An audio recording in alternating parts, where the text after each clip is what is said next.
అర్థమైంది. నువ్వు జనరల్ గా చెయ్యవు కదా సుజిత్, చెయ్యను. అదే నువ్వు చెయ్యవు. అండ్ ఇంకోటి ఏంటంటే నాకు తెలుసు నువ్వు ఒకటి రన్నింగ్ లో ఉంది, మళ్ళీ ఇప్పుడు స్టార్ట్ చేస్తున్నావు. ఎలక్షన్ అయిపోయింది, కళ్యాణ్ గారు వస్తున్నారు, మళ్ళీ స్టార్ట్ అవుతుంది షూటింగ్. నాని గారి సినిమా ఉంది నెక్స్ట్. నాకు తెలుసు నువ్వు అంటే నీ స్కెడ్యూల్ నాకు తెలుసు కదా పర్సనల్ గా. అంటే అండ్ మళ్ళీ నువ్వు ఇప్పుడు వెళ్ళిపోతున్నావు మళ్ళీ దీని తర్వాత ఈ గ్యాప్ లో వచ్చి చేస్తున్నావు కాబట్టి ఇంకేం చేస్తా థ్యాంక్స్ చెప్పడం తప్ప. బట్ ప్రశాంత్ నువ్వు చెప్పు, what is the difference you seen? అంటే you have seen Sujith even before he became a director, like chinna short films are like good, he was good, short films he was a good director, star director, star short film director, YouTube ki star. Yeah, akkad nunchi now he is this star, one of the star directors our range. So you have seen him throughout the journey, like what is the one thing that is same or one thing that changed? I think నాకు అసలు 100% కూడా changing అనిపిస్తలే. First నుంచి కూడా ఆ ఎంతూసియాజం ఉంటుంది మనోడి దగ్గర. Shoot చేద్దామంటే మనోడికి అదేదో అంటే అది నువ్వు ఒక మంచి టైం పాస్ చేస్తే ఒక ఇష్టంగా చేస్తాం చూడు, మనం క్రికెట్ చూస్తాం, అది ఆ షూటింగ్ అనేది మనోడు బాగా ఇష్టం ఉంటుంది షార్ట్ ఫిల్మ్ టైం నుంచి. కానీ but when you work stars కదా, it's different story all together. స్టార్స్కి ఏంటంటే ఆబ్వియస్లీ ఒక కొన్ని పీపుల్ ఫ్యాన్స్ ఉంటారు, మనం కూడా మన కథ చెప్పాలని ట్రై చేస్తుంటాం. ఐ బీన్ సీయింగ్ సహా చేసేటప్పుడు మేము చాలా డ్రాఫ్ట్స్ రాసాము. ఇప్పుడు ఓజీ ఫర్ ఎగ్జాంపుల్ ఓజీ చేసేటప్పుడు OG like I wrote it ఒక ఫ్లోలో రాశాను. అండ్ మన కళ్యాణ్ అంటే చాలా ఇష్టం. సో పర్సనల్గా సో మనము ఎలా చూడాలి ఏంటి కొన్ని ఉంటాయి కదా, కొన్ని ఆన్సర్స్ లైక్ అవన్నీ కూడా we try to put it అనమాట. సో నాకు అదే అంటున్నా, లైక్ ప్రశాంత్ కూడా వెన్ నీ wrote also I was telling, నీ గట్ ఫీలింగ్ వెళ్ళిపో. సినిమా వర్కౌట్ అవుతుందా అవ్వదా, 10 మంది రైటర్స్ కూర్చోవడం వల్ల సినిమా క్రియేట్ అవుతుందా అనేది ఎక్కడ లేదు. బట్ మన గట్ ఫీలింగ్ తెలిపోతే అట్లీస్ట్ మన ఫ్లేవర్ ఏదో ఒకటి వస్తుంది కదా కొత్తగా. పీపుల్ కూడా అదే కదా కావాలి. People want to see something new, ఏదో కొత్తగా ఉండాలనే ఎక్స్పెక్ట్ చేస్తారు జనాలందరూ. సో నాకు అనిపించింది అందులో మన సినిమాలో అది ఉంది. ట్రెడిషనల్గా వెళ్ళకుండా అట్లీస్ట్ ఫస్ట్ దాన్ని ఒకటి ప్రాపర్గా అసలు మనం ఏందనేది మనం అటెంప్ట్ చేసుకుంటే. ఎందుకంటే like if I may say generally మనకి సెట్ ఆఫ్ డైరెక్టర్స్ వస్తారు కదా, లైక్ న్యూ డైరెక్టర్స్.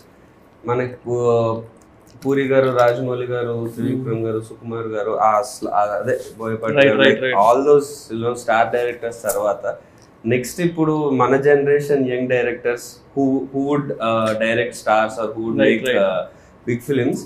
అది తమిళ్లో ఎక్కువ వచ్చారు. లోకేష్ కనకరాజ్ గారు. తెలుగులో యాక్చువల్లీ పీపుల్ మిమ్మల్ని ఎక్కువ చూస్తున్నారు ఆ స్లాట్ లో, యూనో యంగ్ డైరెక్టర్. ఎందుకంటే ఒక కొత్త ఒక అప్పటి వరకు పాత సినిమాలు తీయని డైరెక్టర్ వస్తే ఫ్రెష్ ఐడియాగా ఇంకేదైనా కొత్తగా ఉంటుంది, స్టార్స్ కి కూడా కొత్తగా ఉంటుంది చేసేటప్పుడు. సో తెలుగులో like because you are the one who people speak about it like that. Or ఇప్పుడు ప్రశాంత్ కూడా మూవీ చేశాడు కాబట్టి what is the thing that you feel one thing ఈ కొత్త యంగ్ డైరెక్టర్స్ ఒకటి ఫాలో అవ్వాల్సిందో, లేకపోతే వాళ్ళు డెసిషన్ తీసుకునేటప్పుడైనా, వాళ్ళు సినిమా పట్టేటప్పుడైనా, what is the one thing you feel should be there? అంటే బేసిక్లీ కేటగిరీగా చూస్తే లైక్ 2-3 థింగ్స్ అనమాట. అందులో ఫస్ట్ థింగ్ అంటే when people wanted to do debut సినిమా, ఫస్ట్ సినిమా చేయాలనుకుంటే story, obviously the story is like very important.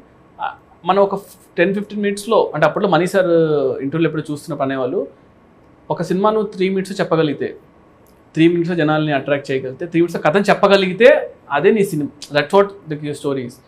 So always tell people like 10 మినిట్స్లో ఎంత ఎగ్జైటింగ్గా మనం కథను చేసుకోగలుగుతాం. ఎందుకు 10 మినిట్స్ చెప్పాలంటే చాలా విషయాలు చెప్పాలి దాంట్లో, అండ్ ఎగ్జైటింగ్గా ఉండాలి యాక్టర్కి. అండ్ ఇప్పుడు ఒక హీరో వచ్చి మనల్ని నమ్మాలి అంటే ఎందుకు నమ్మాలి ఎవరైనా కూడా? అంటే లైక్ ఆ రోజులు పోయేదట, ఈ సినిమా పని చేసా, ఆ సినిమా పని చేశాను, సో ఇతను తీస్తాడనే రోజులు పోయాయి. సో ఇప్పుడు ఈ జనరేషన్లో నేను షార్ట్ ఫిల్మ్ చేసేటప్పుడు అదే చెప్పేవాడిని, ఇప్పుడు అదే చెప్పేవాడిని, దట్ మనం ఏదో షూట్ చేయాలి అంటే we have to have something nice like a show reel. చూసేటప్పుడు యాక్టర్ అరే ఇతను ఈ ప్లేస్లో నేను ఉంటే బాగుంటుంది అని అనిపించాలి. సో నాకు అనిపించిన people I suggest people to shoot something. And ఇప్పుడు స్టార్ హీరో అనేసరికి అంటే నాకు లైక్ ఐఎమ్ రియలీ బ్లెస్డ్ అనుకోండి, లైక్ బికాస్ ప్రభాస్ అన్న రికగ్నైజ్డ్ మీ, లైక్ యూనో వీడు చేయగలుగుతాడు అని నమ్మాడు నన్ను. That's one very good thing. వాళ్ళందరికీ వస్తుంది అనుకోవట్లేదు కానీ, బట్ నమ్మినా కూడా మనము ఒక హీరో చేస్తానంటే ఊరికి నేనంటే ఇష్టం అయితే చేయడు కదా, obviously something must have seen in me. So I feel understanding commercial cinema అంటే మనం తెలుగు సినిమా కన్నా మించిన కమర్షియల్ సినిమాలు లేవు. Yes. At the same time something new in it అంటున్నా. ఇప్పుడు మా ఫెలో ఫిల్మ్ మేకర్స్ కూడా చాలామంది లైక్ ఉన్నారు, చాలా సందీప్ కానీ గౌతమ్ కానీ like very very good directors అనమాట, and like who are getting to star heroes. So అందరికి ఒక సపరేట్గా ఒకటి ఉంది చూసారా, అంటే ఇతను ఇలా చేస్తాడు, వాళ్ళకంటూ ఒక స్టైల్ ఉండిపోయింది.